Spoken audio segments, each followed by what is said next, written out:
Welcome back to Rise and Tell with Sheekha. I am Sheekha Singh, your host and author. I have got something special to share. My brand new book, Unburnable Ambition: How Overachievers Win Without Burning Out, is coming on Jan 5th, 2026. This book is for all of us who dream big but refuse to let burnout be the price.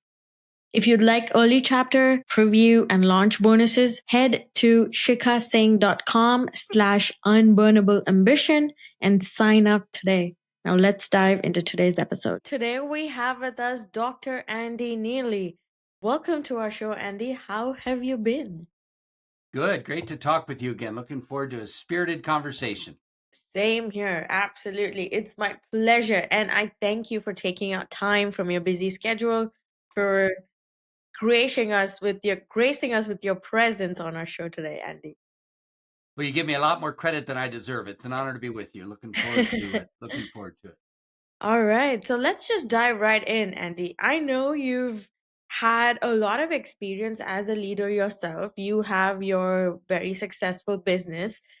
Tell us, what's that one stark difference between a manager and a leader? Boy, if you and I could figure that out and write that book, we could retire as millionaires, I think. But there is a difference. I appreciate you bringing that up because managers are typically focused on outcomes and things. Leaders, while focused on outcomes and things, are also focused on the people and the development of the people underneath them. So I guess if there's one thing that defines a leader who's working to become a high achieving leader and not just a manager, it is they recognize my primary responsibility is the growth of my people. Right. Got it. Okay. I know, Andy, you've had a lot of experiences, and I'm very curious to know, and I'm pretty sure viewers and listeners are also curious to know. So, what was the moment you decided you didn't want to be a toxic leader? What was that experience? Mm. Well, I had a few along the way, but early on in my career, really even before career, I became a follower of Jesus when I was a young child. I don't come from a churched home, but my faith was very important to me. And I'm reading in the Gospels about this other-oriented servant leader, and then I'm going to work for a boss who is exactly the opposite of that. He's got anger management issues. I was working my way through university, working in construction, and if he had a power tool in his hand when he lost it and you were within range, man, you better watch out. He had these, he wasn't a good person. He wasn't just not a good boss. He couldn't control his own temper. So I'm reading about this greatest servant leader of all time, and then I'm going to work for a man who's got anger management problems. And that began to awaken in me it shouldn't be this way. And along the way, I think most of us have probably had a toxic boss or two, and it just is wrong. It's just wrong. It is. It is. And I feel like as a leader, you should be even more conscious of your communication style, your temper, I feel like you need to have more empathy and you need to be so accommodating than you usually are when you're a leader, especially if you're working in a corporate setup and if you have people reporting to you. Andy, I want to know, most of our listeners are either new to leadership positions or some have been in that position for, let's say, 5 years, 4 or 5 years. So, what would be your biggest tip or your biggest suggestion to these young leaders who are still trying to navigate the waters of leadership, especially in a remote setup? Yeah. Well, remote makes it particularly challenging, doesn't it? Correct. Because that, what is that old UCLA study? 58% of our communication is nonverbal. Another Yes. 38% is the tone of our words. Only 7% is actually the words we speak, I think. So obviously on Zoom, some of that is recaptured on different video platforms. But I think emerging leaders just need to recognize probably two things. The first job of a leader is to lead themselves well. So they need to have their own rhythm. I call it the leader's hour. For me, it's first thing in the morning. I've got some physical disciplines. I've got some spiritual disciplines. I take a look at the day in front of me and the week in front of me and prioritize and exhale and think about the people I need to interact with and how do I prepare myself. The leader's hour, the first job of a leader is to lead themselves well. And then I think the second thing is to recognize this type of leader you and I are talking about, the leader who wants to become a high achieving leader and not just be known as Right. a manager. They just have to recognize that they're at the bottom of the pyramid. They're not at the top of the pyramid. Their very best day may be when they get no credit at all, but the people underneath them perform well. They're Correct. at the bottom of the pyramid, making their people successful. So I think I would mention those two things. Start with yourself and make your people look good. Wow, what a wonderful, brilliant thought there.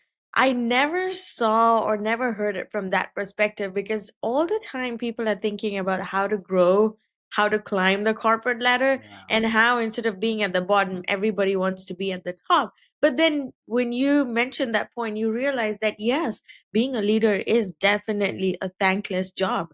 And the fact that you're not getting credit or you're not getting that attention, but people who are working for you are happy, content, says a lot about your style of Yeah. leadership. Well, Great. and they end up overperforming. They have fewer PTO days. Their job satisfaction is higher. Yes. The cost of replacing an employee, we've both heard, can be anywhere from 60 to $200,000 depending upon the role they're in or more. Leader satisfaction is one of the prime indicators of employee satisfaction. Stephen Covey said it more than a generation ago. People join jobs for their work, they leave organizations because of their boss. And so if you want to address employee retention, if you want your people to perform better for you, become the kind of leader that you and I are talking about. Exactly. I love it. And I want to know, Andy, I have been in that position. I want your take on what are some things that employees can do and what are some things that leaders can do when there's a conflict. Because I have been in that exact same position. Yeah. I was very new to the workforce and I've had great leaders, and then suddenly I had this one manager, I want to call him, Yeah. never great. And I was so shocked. I'm like, what's going on? Because I know I my work's 100%. I've been a good employee. Everything's great. But just that mental exhaustion from having a bad leader takes a toll on you. And that's when you decide to switch jobs, Right. find new opportunities. Updating So, your resume on LinkedIn. Yeah. yeah. Yeah. So, A, what can an employee do? And B, what should a leader do? And what would be some of the signs that they need to keep an eye on? Boy, you're asking good questions. A couple of things come to mind for that team member, that employee. I mean, part of your responsibility is still to work hard for how you're being compensated. And Right. so, despite the noise around you, show up and work with excellence, right? Because that's what's going to continue to set you apart when other people are, bad mouthing the boss and grumbling and doing shoddy work and not wanting that person to succeed. As the team member, my job is to make that person as successful as possible. But as you and I alluded to, in the 2020s, where all of us, the job market is rich with opportunities, we also all need to be in charge of our own careers. And if I'm Correct. working for a horrible boss and things don't look like they're going to change, and I've reached out to HR or I've talked to the whatever protocol they have in place for me to elevate awareness, and nothing is happening, I think that's an indication that, as you and I said, that you need to update your resume on LinkedIn and just remember that the marketplace is employee favorable right now. There's typically opportunities if you are diligent, looking for that. On the leadership side, it really comes back to what you and I talked about a couple of minutes ago, where the first job of as a leader is to lead themselves well, and that personal development, not only that leader's hour early in the morning, but are you reading books on Yeah. becoming a high achieving leader? Are you taking a look at some contemporary podcasts that are sharing good insights with you, how to manage in a an environment where workforce opportunities are all around you, and people are always having their eyes open? I think part of the job of the leader is to recognize I don't just have a position. Every day I need to earn that position. And what does Correct. that require? Correct. Absolutely correct. I 100% agree. That was on point. Yeah. Books, so important. Yeah. Many times people think they have the personality of a leader. Many times they think, oh, they've been with this team for X amount of time. They already know certain people. But it's so different. And it's so much more than just hanging out with someone for 1 year or 2 years.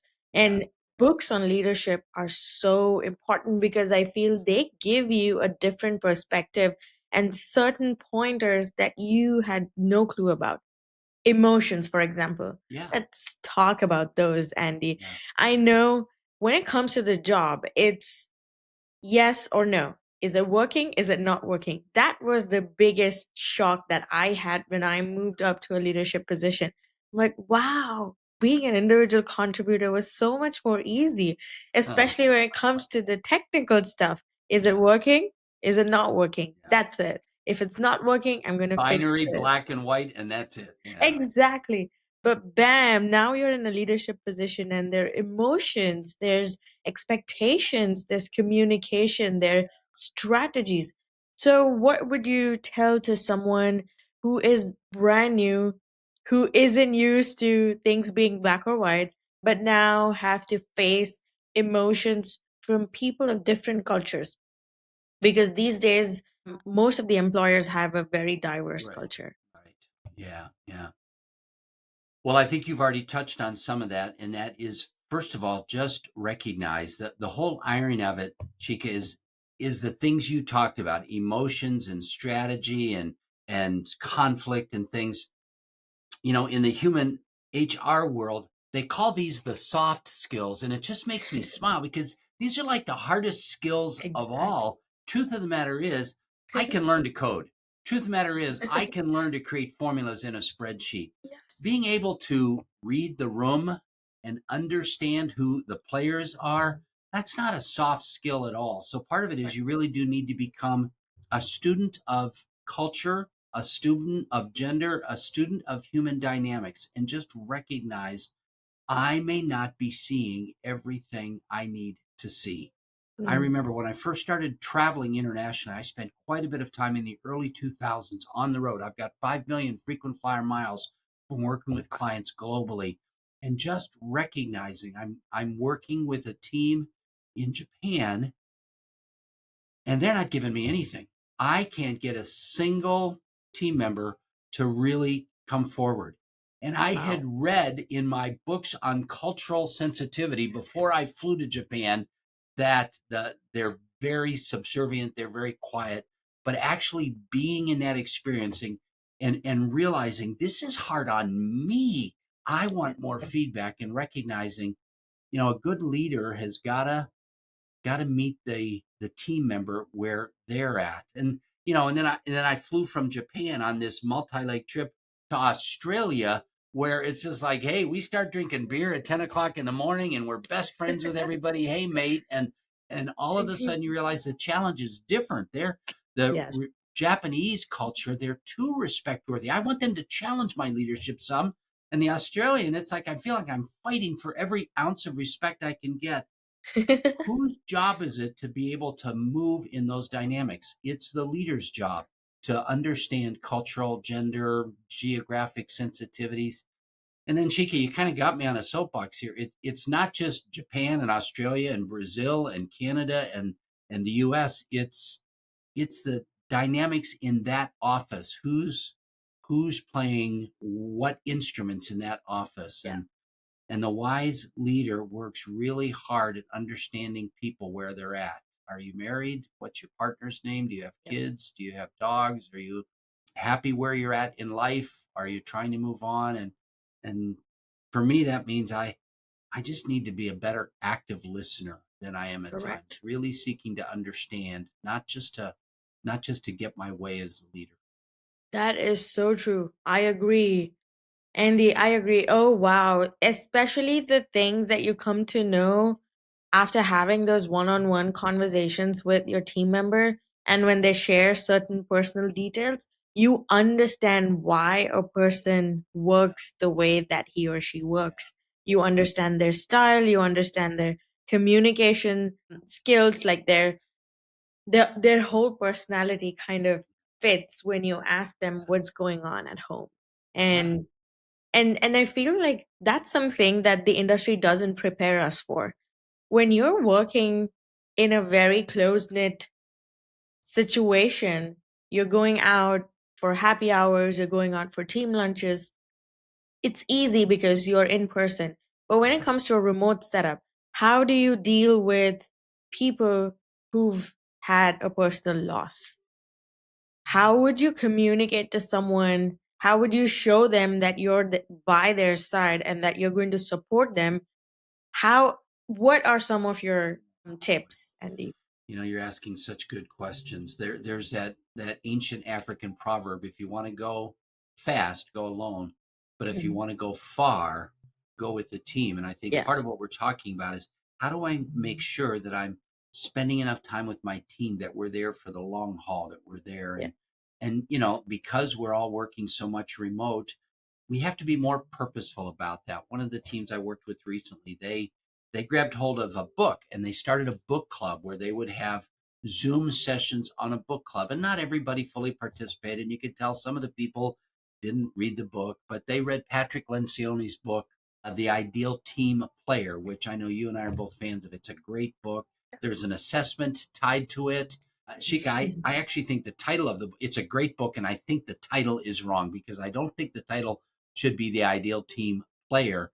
I think the title of Patrick Lencioni's book, it should be The Ideal Team Leader, because as that leader had their team go through that book kind of chapter and chapter and talk about humble and hungry and smart, the three defining characteristics that come out in that book, it led to his team members telling stories about people they've worked with that were important to them and how they demonstrated these different character traits. And so some of those, lost hallway conversations took place, but it required the leader to say, all right, if I want to go fast, go alone. If I want to go far, go together. I need to Yeah. slow down and invest longer term with my family. We're going to do a book club. So that's probably one of the ways. And then, doing the whatever you can to periodically get a face to face rather than a phone call or email, and Yeah. seeing meetings as important. Meetings need to be purposeful, but meetings are important in a remote world. I agree. I agree. I feel like, that earlier data that you just said, 7% is just actual talk. The rest of it is your body language, your facial expressions. Nonverbal. Yeah. Yeah, nonverbal, the way of communicating nonverbally. I think that plays a major role in a remote setup, which is why our company included, I know most of them have a video on policy. Sometimes people think it's, too much, but I love it. I love it because I get to see where the tone is for the Yeah. day, Yeah, for exactly. so many different calls, for so many different meetings, especially we are in an agile setup. So we have sprint plannings and story groomings and retrospectives Yeah. Yeah. and daily stand up. If I see, some people not having a great day, I don't pin them, I don't put them on the spot. I'm not going to badger them for not giving me a great answer. But as long as they're telling me, okay, what they're working on, I think I'm fine with it. I'm going to Yeah. leave you alone for that day. And I Yeah. feel those verbal cues, those non-verbal cues, everything plays a great major impact, not just on you as a person and a leader, but on the overall team too. And I feel like people pick up certain things, I even if agree. it's remote, certain Yeah. behaviors. And someone like I have this one leader, and she's very observant. So whenever we are on a call, and if there's this guy who keeps talking and cracking jokes every day, but if someday he's super quiet, she will notice. She zeroes in on. Good for her. Good for her. Yeah. Yeah. And she'll say, "Hey Rich, what's going on? You are pretty quiet today. Is everything all right?" And that to me speaks volumes That's that because active one, listening. Yeah. exactly, she's actively listening, she's taking note of who's their behaviors, how they are, and it impacts the entire team because then if that person chooses to open up or share their issues or problems, or just if they're having a bad day, Yeah. people then jump in to try to make that Yeah. person feel better. Yeah. Well, and that's where I think, you touched on it. We all live in such virtual worlds so often. I think it should be 101 by now. We're 5 years into this new world in the mid 2020s. Leaders, you need to be on camera all the time. You're not Yes. allowed to hold a meeting and have your camera off. And you need to take a look at what Sheekha did or look what I did. You need to have a warm background. You need to have a light in front of you. You need to have a camera up. We're this is table stakes for leaders and managers. You set the tone for that. And the nice thing, Sheik, is that we lose so much in a virtual world, but we also gain some things because you see the cat jump up on the table next Yeah. to that team member, or the dog walk in behind, or Yeah. you and I both have very nice background. I was pretty purposeful. If you look behind me, I've got a water ski. I can't tell you how many conversations that has prompted with clients and people. Oh, tell me about that. And then my responsibility is to learn about their experience growing up on a lake with their grandparents who took them fishing or skiing. And all of a sudden, we had an opportunity to connect leader to team member at a level that we might not have in the office, because nobody would know that he grew up fishing with his grandpa, or Yeah. she grew up behind a boat with her three siblings on a inner tube, and all of a sudden we have that in common. So I do think there are some opportunities. It requires the leader to recognize, I've got to set the expectation. I need to have my camera on. I need to have my lights working. I need to have those things. And then when I ask that team member, they're more likely to come in. Yeah. Yeah. Agreed. Agreed. Let's pivot, Andy. Now I'm interested to know more about you as a leader and more about you as a person. So you had a diverse career. You've started off as a contractor and you were a leader, worked for a lot of companies, dealt with $1 million contracts, and now you're having your own business. Tell me, what fueled you?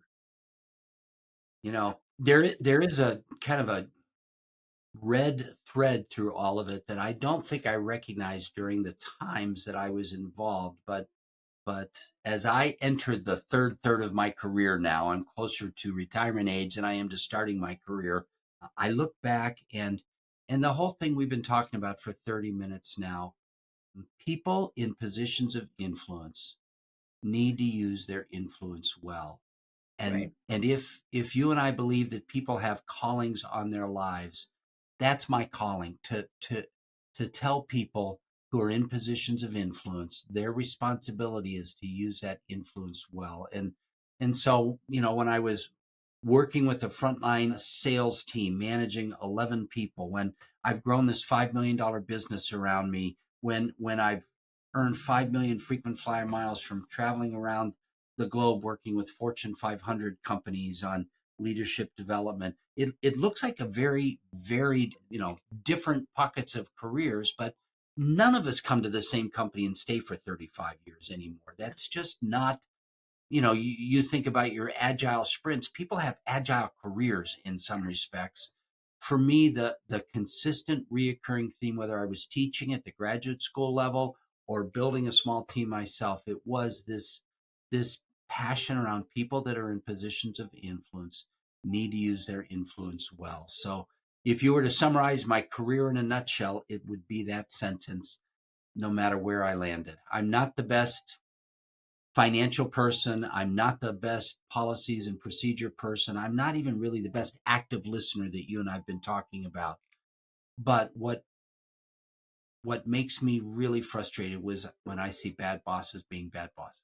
Yes, I agree. Wow, that was incredible. And I feel that's impressive, Andy. I know you're selling it short, but I feel that you've experienced so many things, which is why now you have a successful business that's running on the whole point and the whole concept of leadership. And you conduct so many workshops and you meet different people from different backgrounds and domains, which I feel is, again, you're growing but in a Yeah. different way now, and like you said, you're in a different phase of your career. Right. So I want to know, what was one of the most challenging situations that you've ever had to face as a leader? So I moved into a different industry about 15 years ago, and I now own a series of retail businesses, brick and mortar storefront retail businesses. And we hire a lot of part-time workers, and we Yes. have a lot of frontline managers that have bounced from job to job to job to job to job. And prior to this, I'd been in always more of corporate environments and corporate settings where people had their MBAs and people were used to traveling nationally and internationally, and recognizing the challenges of local oriented part-time workers and frontline managers, and making sure that I try to give them what they need to be successful. I still don't think I have figured it out. I'm not a fast twitch muscle fiber kind of person. And working in a brick and mortar business requires fast twitch muscle fiber. And so sometimes I think I've set them up for success. The main thing I've done is try to get out of their way so they can do the job much better than I can. Yeah. And I feel you've touched on a very important point, Andy. Even though the domains and the industries are completely different, that one line that you just said, I get out of the way so that they can do their job. I feel that's so important because somewhere along the line, certain leaders become micromanagers Yeah. even though they didn't want to. Maybe they've had situations, maybe they've had past experiences, good and bad, both. And that's one of the major things that hinders the growth of a team and the leader too. Because then you've got this label now with you that, oh, you know what? She's a micromanager. Yeah. Or he's a Well, and I think micromanager. there's several challenges with that. First of all, you just totally demotivate people, right? When you Yeah, micromanage them.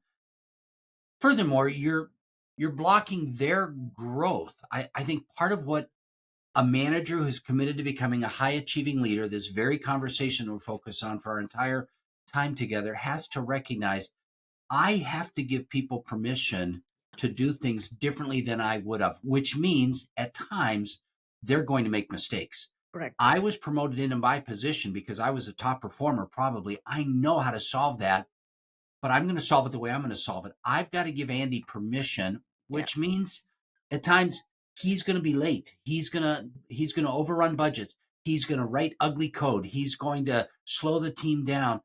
But if I keep grabbing it out of his hands, he never has the opportunity to grow. And then the one other thing, and I will tell you, this is again part of my toxic boss background. The other problem with micromanagers is they take credit for too much. And I worked for a boss a number of years ago now where I worked around some really good people, and he never made any of us look good in front of his team, in front of the Mm, senior leaders, in front of clients. He was always taking credit in his very language. It was I language rather than we language. mm. Leaders, it is all about the we and not about the I. Truth of the matter is, at times the leader is still doing most of the heavy lifting, but they share that credit so that the team continues to develop. Don't micromanage, don't take credit for work others have done. Wow, wonderful. Great, great thoughts right there, Andy, and great suggestions. I feel these are some of the things that often get missed by a lot of people because they're in the rut, they're in that zone, they're just doing things, they want to be better.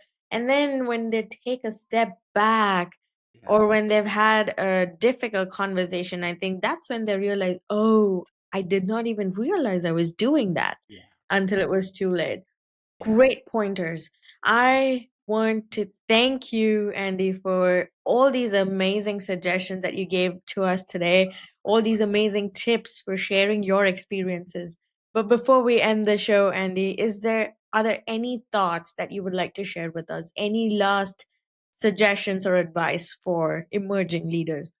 Well, first of all, I just need to tell your listeners, Sheikha is just so gracious and flexible. We were supposed to do this podcast several weeks ago. I was in a hotel. The internet was crummy. We kept stopping and starting. She graciously, we agreed to do it again. So thank you for rescheduling. It's just Of been a privilege course. to visit with you. Hopefully this is the first of subsequent conversations. Yes. I think it goes back to what you talk about.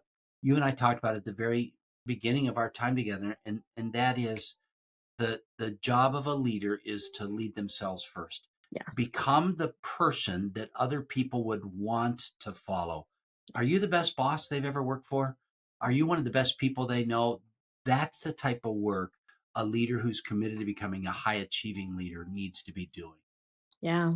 Love it. Love it. Thank you so much, Andy. Thank you for Well, your thank time. you. Thanks for your Thank diligence. Oh, of course. Of course. It's my pleasure and I'm so honored that I get to talk to you and ask you all these wonderful questions. So it's my pleasure.